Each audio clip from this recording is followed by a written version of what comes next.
오늘 본문의 말씀을 가지고 그리스도인의 섬김이라는 주제로 함께 말씀 나누도록 하겠습니다. 우리 옆 사람과 인사하도록 하겠습니다. 거의 다 왔습니다. 이제 아슬아슬한 이 거의 7, 8분 능선을 넘었습니다. 이제 아마 오늘까지 나오신 분들은 내일은 아마 5기로 나올 겁니다. 4일 동안 내가 어떻게 나왔는데 그러면서 마지막을 놓칠 수 없지.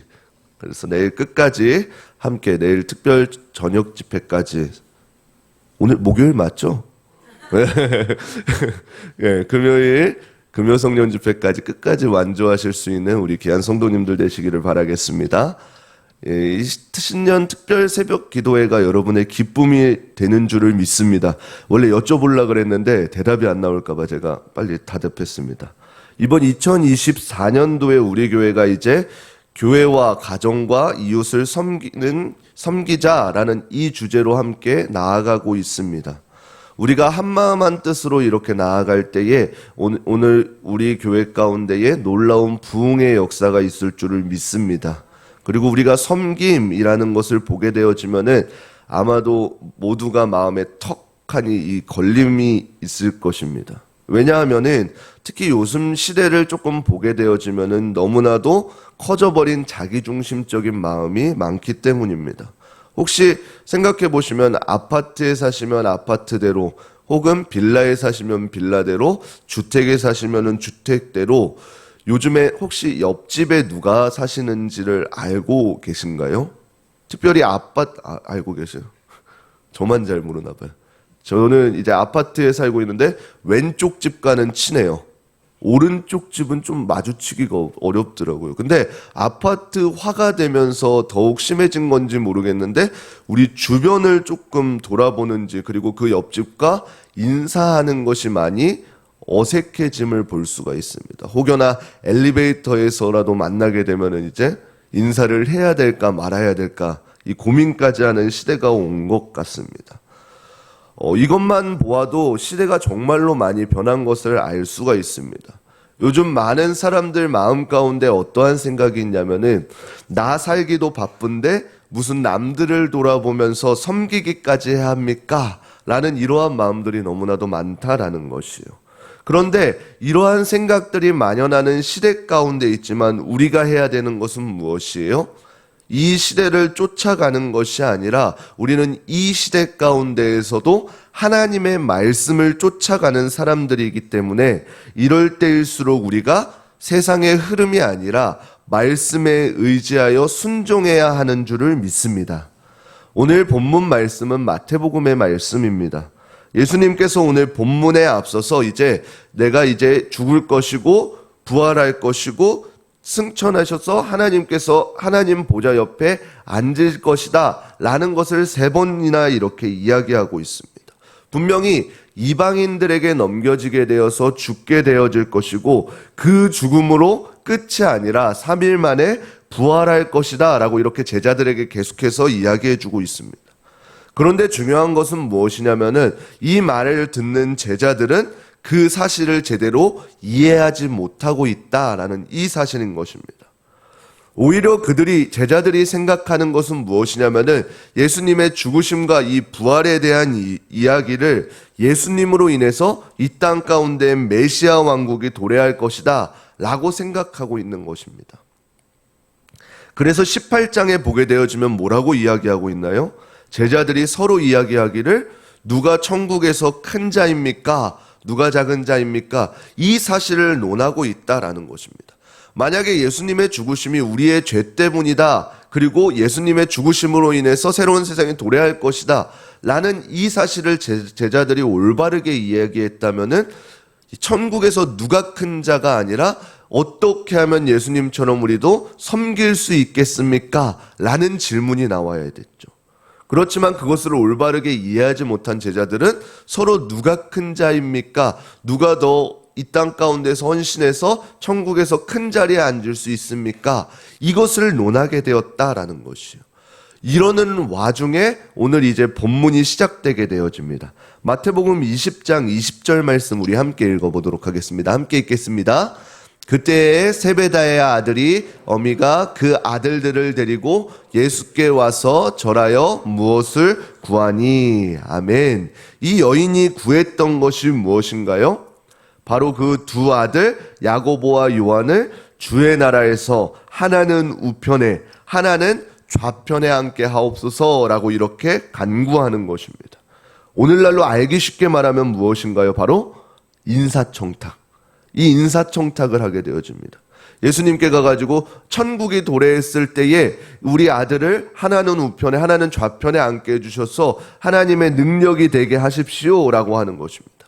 이것은 오늘날 세상이 추구하는 것과 별반 다르지 않음을 알 수 있습니다. 예수님께서는 이러한 요청을 하는 자에게 무엇이라고 이야기하고 계시나요? 오늘 말씀을 들어서 그들을 다시금 깨닫게 하고 있는 것입니다. 그 여인이 오해했던 것, 그리고 그 제자들이 오해했던 것이 무엇인가요? 첫 번째는 제자들은 예수님이 말했던 천국에 대해서 올바르게 이해하지 못했다라는 것입니다. 이것은 오늘날도 마찬가지일 것입니다. 천국이라고 했을 때 많은 사람들이 어떻게 생각하고 있냐면은 죽어서 가는 곳이라고 생각하고 있습니다. 그렇지만 예수님께서 말씀하시는 천국은 무엇인가요? 내 안에 예수 그리스도를 믿고 성령님을 모셨을 때의 이후의 삶, 변화되어진 이후의 삶을 천국이라고 이야기합니다. 물론 우리가 죽어서 가는 하나님께로 가는 본향 천국도 있지만 이 땅 가운데에서도 동일하게 천국의 잔치를 누릴 수가 있다라는 것입니다. 제자들이 또한 오해했던 것은 무엇이에요? 천국은 단순히 누가 높은 자리에 있고 낮은 자리에 있고의 문제가 아니라는 사실인 것입니다. 세상의 논리대로 이야기하면 무엇이에요? 우리가 좋은 곳, 천국 좋은 곳이라고 하면은 무엇이에요? 내 밑에 내가 부릴 수 있는 부하들이 많고 어느 높은 자리에 앉은 것을 좋은 것이라고 생각합니다. 그러나 천국의 개념은 그러한 것이 아니라 도리어 섬기어지고 낮아지고 하나님을 예배하고 하나님을 찬양하는 그 기쁨이 넘치는 곳이다라는 것입니다. 그래서 높은 자리에 군림하는 문제와는 거리가 있다라는 사실입니다. 두 번째는 무엇인가요? 예수님의 십자가의 죽음을 잘못 이해하고 있는 것입니다. 예수님께서 이 땅 가운데 오신 분명한 목적을 바르게 이해하지 못했다라는 것입니다. 그것은 그 시대 당시에 많은 유대인들이 갖고 있었던 생각과 별반 다르지 않을 것입니다. 마치 예수님께서 이제 공생의 사역을 하실 때에 예루살렘에 입성하실 때에 그 수많은 무리들 모여서 예수님의 예루살렘 입성을 환영하면서 종려나무가지를 흔들면서 왕이여 오시옵소서라고 했던 그 많은 무리들과 별반 다르지 않을 것입니다. 이제는 예수님께서 오셔서 우리가 그동안 받았던 억압 가운데 풀어주시고 진짜로 이 땅 가운데에서 메시아 왕국이 도래하여서 우리를 괴롭혔던 억압했던 자들을 모두 다 물리쳐 주실 것이다 라고 하고 예수님을 섬기는 우리들은 이제 이 땅 가운데에서 왕노릇할 것이다 라고 하는 이 생각했던 모습과 별반 다르지 않다라는 것입니다. 그러나 우리가 이제 성경을 통해서 알 수 있듯이 예수님께서 이 땅 가운데 오신 분명한 목적은 무엇인가요? 왕으로 이 땅 가운데 군림하시기 위한 목적이 아니라 십자가에 달려 죽으심을 통한 우리의 죄의 문제를 해결해 주기 위해서 오신 분이라는 사실을 오해하고 있었다라는 사실입니다. 세 번째는 무엇인가요? 그들은 천국의 자리가 어떠한 공로의 대가가 아니라 하나님의 전적인 주권에 달려 있다는 사실을 몰랐다라는 것입니다. 그렇기 때문에 이제 예수님께 다가와서 우리의 공로를 인정해 주고 내 아들 중에 한 명을 우편에 좌편에 이렇게 놔달라고 이야기하는 것입니다. 우리가 구원받는 것 또한 우리의 어떠한 공로가 전적으로 없다라는 이 사실을 잊어버리게 되어진 것입니다. 우리가 구원받을 수 있는 이유는 무엇인가요? 신앙생활을 열심히 해서 그것이 아니라 오직 예수 그리스도를 믿음으로 우리는 구원받았다는 이 사실을 우리는 날마다 기억해야 될 것입니다. 이 제자들이 이러한 사실들을 잃어버렸기 때문에 어떻게 돼요? 예수님께 나와서 그 자리, 높은 자리에 앉혀달라고 우편과 좌편에 앉아서 그 영광을 함께 취하게 해달라고 청탁을 하게 되어지는 것입니다. 그런데 한 가지 더 안쓰러운 이야기는 무엇이에요? 이 소식을 들은 나머지 10제자들의 반응에 놓여 있습니다. 마태복음 20장 24절 함께 읽어보겠습니다. 함께 읽겠습니다. 10제자가 듣고 그 두 형제에 대하여 분이 여기거늘. 아멘. 다른 제자들이 이 인사청탁에 대한 이야기를 듣고 두 제자에 대하여 분노하였다라는 것입니다. 이 10제자들이 분노한 이유는 무엇인가요? 이제 우리들은 너무나도 잘 알아요. 그 당시 사람들은 잘 모르겠지만 우리는 너무나 잘 알아요. 왜요? 얌체같이 우리 모두 12제자 예수님 밑에서 잘 배웠던 동일한 사람들이었던데 두 명이 갑자기 어머니를 앞세우고 예수님께 가가지고 더 높은 자리에 앉혀달라고, 우편과 좌편에 앉혀달라고 인사청탁을 하게 되어지는 것이에요. 그런데 그 모습을 보고 나머지 10제자는 어떻게 돼요? 네가 더 높은 자리에 앉으려고 이 생각이 있었다라는 것이요. 이 다른 제자들 역시 그 당시에 유대교 안에 통용되었던 유대민족적 메시아 관념이 있었기 때문입니다. 마찬가지로 예수님께서 오실 때에 우리가 이제 이 땅 가운데에서 왕노릇할 것이다 라는 이 생각이 밑받침되었기 때문입니다. 이 생각을 아시는 예수님께서는 이제 어떻게 돼요? 다시금 이 땅 가운데에서 천국에 대한 논리를 다시 한 번 더 깨우쳐 주시는 것을 볼 수 있습니다. 천국은 단순히 세상에서 이야기하는 논리가 아니다라는 것입니다. 그리고 세상에서 이야기하는 방식과 천국이 얼마나 다른가에 대해서 이제 그 이후에 쭉 설명해 주시고 있는 것입니다. 세상에서 이야기하는 나라는 다른 사람들을 지배할 수 있는 명예와 권세를 가지는 것이 높은 자리에 있다라고 이야기하고 있지만 천국에서는 어떻게 되나요? 오히려 그 개념이 반대의 원리를 가지고 있다라는 것입니다. 마태복음 20장 26절 27절 함께 읽어보도록 하겠습니다. 함께 읽겠습니다. 너희 중에는 그렇지 아니하니 너희 중에 누구든지 크고자 하는 자는 너희를 섬기는 자가 되고 너희 중에 누구든지 으뜸이 되고자 하는 자는 너희 중에 종이 되어야 하리라. 아멘. 예수님께서 이 세상과 개념과 다른 개념을 이야기하고 제자들에게 교훈해 주시는 것입니다. 그러면은 우리 사실을 들은 오늘날 우리의 모습은 어떠한가요? 우리 특별 새벽 기도의 주제가 무엇인가요? 가정과 이웃과 교회를 섬기자라는 것입니다. 이 섬기는 자의 모습이 무엇인가를 조금 생각해 보았으면 좋겠습니다. 우리가 섬기자, 섬기는 일, 섬김이라는 것을 생각했을 때에 오해하는 것이 무엇이에요? 섬기는 것은 내가 무언가가 있어야지만 섬긴다라고 생각하고 있습니다. 조금 더 쉽게 이야기하자면은 내가 어느 정도의 살 것이 아니 되어지고 나서 그 이후에 섬겨야 한다라고 생각하고 있는 것입니다. 나의 삶에 어떠한 여유가 있어야지 섬기는 것을 이야기하고 있는 것입니다. 그런데 예수님께서 이야기하시는 섬김의 내용은 무엇인가요? 우리 마태복음 20장 28절 함께 읽어보도록 하겠습니다. 함께 읽겠습니다. 인자가 온 것은 섬김을 받으려 함이 아니라 도리어 섬기려 하고 자기 목숨을 많은 사람의 대속물로 주려 함이니라. 아멘. 우리가 생각하는 섬김은 어떠한 나의 이제 가장 작은 바운더리, 안전한 것이 갖춰져야지 그 다음 남은 것들로 섬기는 줄을 알지만 예수님께서 우리에게 말씀하시고 우리에게 교훈하시는 섬김의 내용은 무엇이에요? 인자가 온 것은 섬김을 받으려 한 것이 아니라 도리어 섬기려 하고 오죽하면 어떻게 돼요? 자기 목숨까지 많은 사람의 대속물로 주려 함이니라 라고 이렇게 기록되어져 있습니다. 이것은 세상에서 생각하는 섬김의 모습과는 너무나도 그 갭이 큰 모습을 볼 수가 있습니다. 당시의 제자들도 마찬가지고 오늘날 우리의 모습들도 마찬가지고 우리가 생각하는 제자들이 생각하는 큰 자, 섬김의 모습과는 그 초점이 다름을 알 수 있는 것입니다. 단순히 이 땅 가운데에서 육안으로 보여지는 큰 자가 되기 위해 발버둥 치는 이 시대 가운데에 우리는 다시금 말씀으로 돌아가야 한다라는 사실입니다. 어디 위에 군림하는 것이 아니라 큰 자가 되기 위한 것이 아니라 내게 무언가가 넘쳐서가 아니라 그 마음의 중심에 예수 그리스도를 인하여서 예수님께서 그 목숨 바쳐도 내어주신 그 순종의 모습을 우리는 기억해야 한다라는 사실입니다. 그래서 우리가 이 땅 가운데 섬김의 모습을 보일 때에도 세상의 방법이 아니라 예수님께 배운 대로 다시금 말씀으로 돌아가서 그 섬김의 모습을 보여주어야 한다라는 것입니다. 군림하면서 누르는 모습이 아니라 나를 더욱더 낮춤을 통해서 예수 그리스도를 드러낼 수 있는 모습으로 섬겨야 한다라는 것입니다.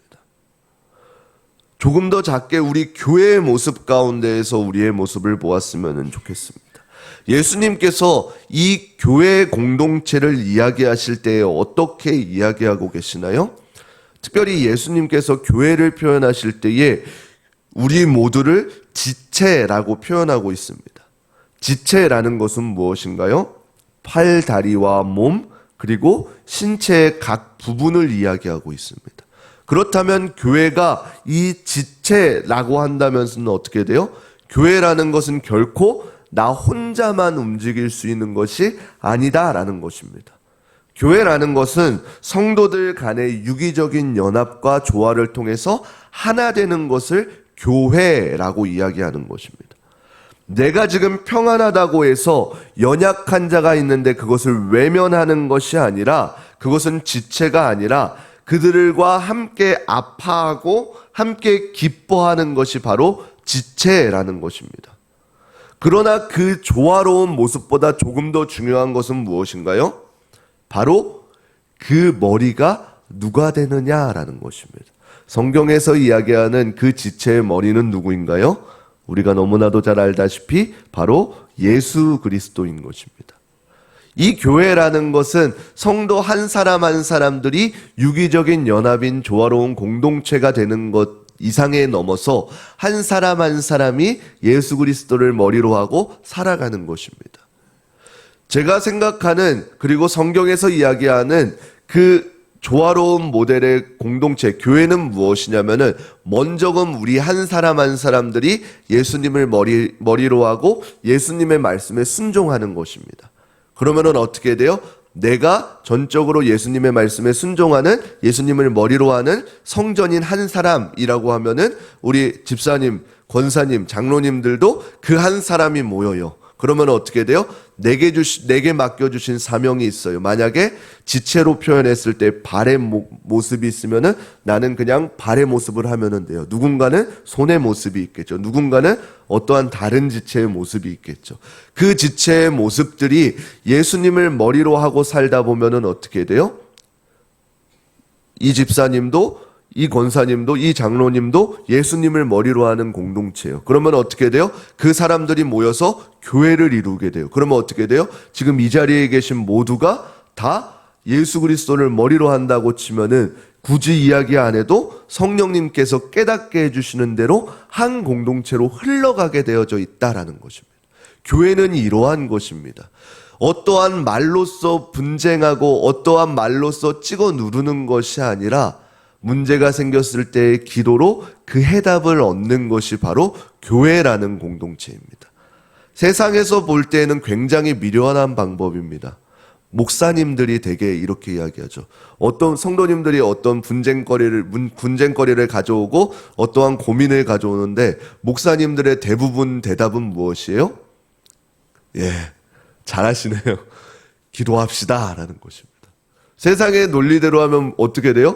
어떤 문제를 갖고 가면은 그 문제를 해결해 주기를 원해요. 정확한 진단을 해주시고 그 문제가 어떻게 하면 넘어갈 수 있을지를 해답을 요구해요. 그게 세상의 방법입니다. 그리고 우리가 생각하는 너무나도 이상적인 방법입니다. 그러나 교회에서는 어떻게 돼요? 기도합시다. 세상에서 보기엔 미련한 방법이지만 하나님이 보시기에는 너무나도 100% 정확한 방법이다라는 것이. 왜요? 기도 외에는 이러한 능력이 나갈 수가 없기 때문입니다. 사람의 방법보다 앞선 것이 하나님의 놀라운 뜻입니다. 그것을 인정하고 믿음으로 고백하는 공동체가 바로 교회라는 공동체입니다. 그 공동체가 하나 되었을 때 어떠한 일이 일어나게 되어지냐면은 놀라운 기적이 일어나게 되어집니다.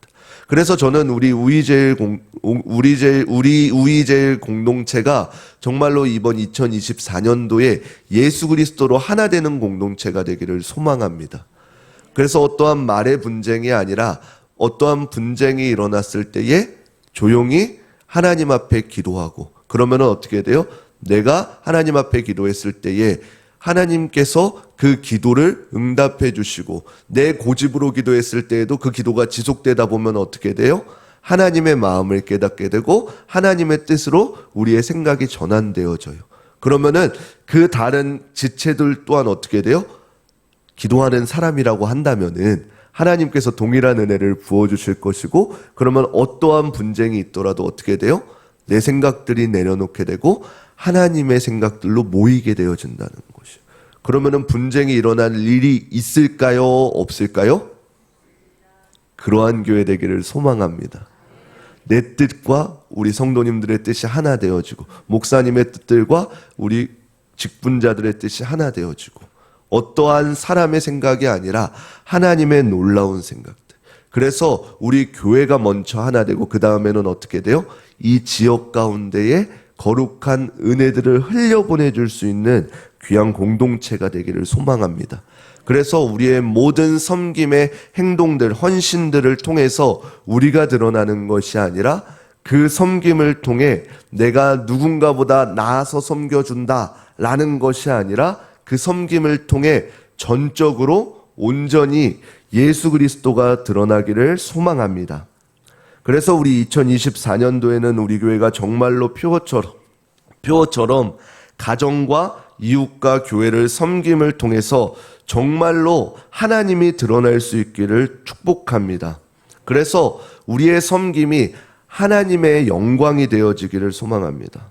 그래서 정말로 이 땅 가운데 많은 사람들이 자기중심적이다라고 생각하는 이 시대 가운데에 세상의 흐름을 쫓아가는 것이 아니라 정말로 이 시대 가운데에서 우리 교회가 다시금 말씀으로 그 중심을 잡고 시대의 흐름에 따라 변치 않고 참 진리이신 말씀을 쫓아갈 수 있는 귀한 공동체가 되기를 소망합니다. 그래서 하나님을 알지 못하는 자들에게 그 사람들이 살아가는 그 사람들의 방식이 아니라 비록 세상 가운데에는 미련해 보일지라도 우리가 믿는 것은 정말로 참 진리이기 때문에 이 미련하지만 이 진리의 말씀대로 더욱더 낮아져서 섬김으로 보여줄 수 있는, 그래서 참다운 그리스도의 섬김이 우리를 통해서 드러날 수 있는 귀한 삶이 되시기를 주님의 이름으로 축원합니다.